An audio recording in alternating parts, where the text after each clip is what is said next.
ఇశ్రాయేలీల మధ్య సణుగులు. అందరు తలల పైకి నన్ను చూడండి. ఖర్చు లేకుండా మనల్ని ఆవరించి మన చుట్టూ తిరిగేది ఏంటంటే సణుగు. ఏం ఖర్చు పెట్టాల్సిన అవసరం లేదు, కాసు కూడా అడగదు ఈ సణుగు. మనం ఆశిస్తే చాలు వచ్చి తీసుకొని కూర్చుంటుంది గుండెల్లో. ఎన్ని సణుగులో! సణుగులకి సందే అవసరం లేదండి. శాంతం స్వతంత్రంగా వచ్చి కూర్చుంటుంది.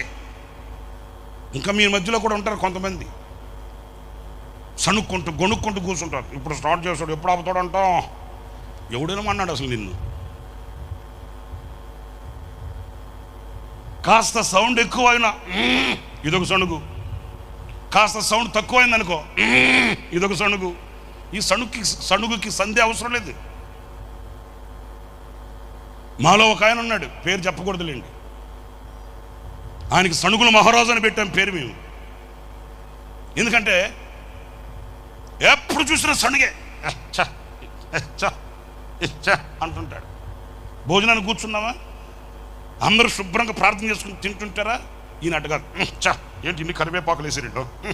కరివేపాకు ఎంత, దాని బొతికెంత, తీసి పక్కన పెడితే ఏం పోయా? అబ్బా భోజనం చేసి చెయ్యి గడిగేంతవరకు ఏం ఇంత కారం వేసారేంటి ఇలా, దీంట్లో కారమే లేదంటే, సరే దాంట్లో కారం ఎక్కువ ఉంది, దీంట్లో కారం తక్కువ ఉంది, ఈ రెండు కలుపుకో బ్యాలెన్స్ అయిపోద్దిగా. ఏంటి నవ్వుతారేంటి? మరి అరెకరం పళ్ళు ఉంది కదా, ఎందుకు ఉండేది? అరెకరం పొలం, అరెకరం పళ్ళు ఉంది, మిక్స్ చేయి. దీంట్లో ఎక్కువైంది, దాంట్లో తక్కువైంది. ఇప్పుడు సౌండ్ ఎక్కువైంది, తక్కువ ఉన్న చోట పోయి కూర్చో. సౌండ్ తక్కువ ఉందా, ఎక్కువ ఉన్న చోట పోయి కూర్చో, అయిపోలా. అబ్బాయి అట్లా కాదండి. ఊరకనే వచ్చి సొత్తు కదా ఈ సణుగు, తీసుకొచ్చి నెత్తి మీద కూర్చుంటారు. ఇక కాళ్ళు చాపుకొని ఇదేంటంట అదేంటంట, అసలు యేసన్న గారు ఉన్నప్పుడు ఇంత సౌండ్ ఆడుందంట. ఇక ఆయన ఒకరు దొరికాడు పాపం, అన్యం పుణ్యం తెలియని మహానుభావుడు. శాపమది, తరతరాల శాపమది. అన్యం పుణ్యం ఎరుగని మహానుభావుని అన్నింటిలో తీసుకుని వస్తే శాపమది. మాటకు వస్తే మనవాళ్ళు అసలు యేసన్న గారు ఉన్నప్పుడు అసలు ఇంత లైట్ ఆడుందంట. ఆ లైట్ లేదు, చీకట్లో కూర్చొని ఉన్నావా? నాకు బాధ అనిపిస్తుందండి. ఎందుకంటే అనవసరంగా పాపం ఆయన డిస్టర్బ్ చేస్తుంటారు. పడి పడి పడి పడి పడి పడి పాపం కాలిపోయి ఆయన ఏదో ప్రశాంతంగా ఉందామని అక్కడికి వెళితే అక్కడ కూడా ఖాళీగా పాపం ప్రశాంతంగా ఉండనివ్వట్లే. వీళ్ళు ప్రతిదానికి ఆయన పిలుస్తారు. చూడయ్యా యేసన్న గారు అంటే ఆయన అంటాడు, ఒరే వాళ్ళు చేస్తున్నారు కదా, నీకెందుకు ఆరాటం, రే పోరాటం, రే మాలోకం, నీకెందుకు ఆరాటం, మౌనంగా కూర్చొని లేవా? సడుగు సడుగు సడుగు.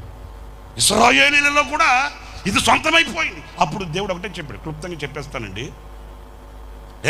ఏంటి సణుగులంతా పని చేయండి. కాదు ప్రభువా, వాళ్ళేమో ఏం మీరేనా అని వాళ్ళు అంటున్నారు, వీళ్ళేమో ఏం మీరేనా అని వీళ్ళు అంటున్నారు, వాళ్ళేమో మాకు వందే అని వాళ్ళు అంటున్నారు. పెద్ద గొడవ అయిపోతుంది ప్రభు అంటే, అప్పుడు ప్రభు అన్నాడు, పని చేయండి, దీనికి ఎక్కడో ఒక చోట ముగింపు పెట్టాలి.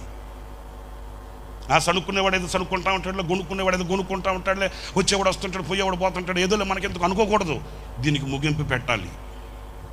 కొన్ని సమస్యలకి ఎక్కడో ఒక చోట ముగింపు పెట్టాలండి, లేకపోతే అవి పెనుబూతలై కూర్చుంటాయి. ఫోనులే చిన్నపిల్లలే కదా, ఫోనులే చిన్నపిల్లలే కదా అని వదిలేస్తే అవి మన జీవితానికి మెడక తగులుకుంటాయి. ఎక్కడో ఒక చోట ముగింపు పెట్టాలి, ముగింపు పలకాలి. గోరుతో పోయేదాన్ని గోరుతోనే చేయాలి, గోరుతో పోయేదాన్ని గొడ్డలాగా తెచ్చుకోకూడదు. దేవుడు అదే చెప్పాడు. ఏంటంటే వాళ్ళు చెప్పేది అదే ప్రభు, పెద్ద గొడవ అయిపోయింది, అలజడి, సణుగులు గొణుగులు, ఒకరి మీద ఒకళ్ళు వేస్తున్నాడు, ఒకరినొకడు. అట్లాగైతే పని చేయి, ఒక్కొక్క గోత్రానికి ఒక్కొక్కరిని ఏర్పాటు చేసి 12 గోత్రాల ప్రజల్లో ఒక్కొక్కరిని తీసుకొని వచ్చి వాడికి ఒక్కొక్క కర్ర తీసుకొని ఆ 12 గోత్రాల ప్రజల్ని తీసుకొని వచ్చి ఆ 12 కర్రలు తీసుకొని వచ్చి ప్రత్యక్షపు గుడారంలో ఆ మందసం దగ్గర పెట్టు. దేవుడిచ్చిన ఆలోచన ఇది. దేవుడు పోన్లే, ఏదో మనుషులు కదా, చిన్న మనసు కదా, సణుక్కుంటుంటారులే, గొనుక్కుంటుంటారులే, వస్తూ ఉంటారులే అని ఆయన సర్దుకోలేదండి. ముగింపు పలకాలు అనుకున్నాడండి. జాగ్రత్తగా వినండి. ఎందుకు అలాగ చెప్పాడంటే, చక్కగా ప్రభు చెప్పాడు, ఆ 12 గోత్రాల ప్రజలకు ఒక్కొక్క గోత్రానికి ఒక్కొక్క కర్ర తీసుకొని వచ్చి అందులో పెట్టు.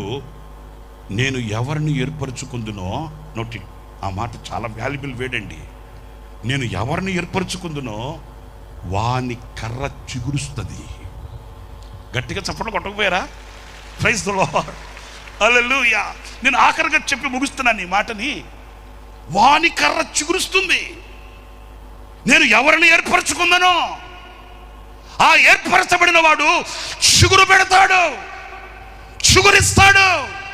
వాని ఆలోచన చిగురుస్తుంది, వాని తలంపు చిగురుస్తుంది, వాని ప్రతి కార్యం చిగురు పెట్టినట్లుగా ఉంటుంది. అదే మీకు నిదర్శనం. చాలా మంది వచ్చారు, ఎన్నో గోత్రాల ప్రజలు వచ్చారు, ఎన్నో జాతుల ప్రజలు వచ్చారు, ఎన్నో ప్రాంతపు ప్రజలు ఇక్కడికి చేరి వచ్చాడు. అయితే ఈ రాత్రి మీలో ఎవరిని ఆయన ఏర్పరచుకుంటాడో వాడు అతను ఇక్కడి నుంచి చిగురు తొడుక్కొని వెళ్తాడు, చిగురు పెట్టబడి వెళ్తాడు. మోడు బారిన జీవితంతో తిరిగి వెళ్ళడు. నా ప్రియమైన సహోదరులారా, అందుకే పరిశుద్ధాత్ముడు ఈ సభలో మొదటి రాత్రి నుంచి ఆయన సంచారం చేస్తున్నాడు మన మధ్యలో. దేని కొరకు? నిన్ను చిగురింప చేయాలని.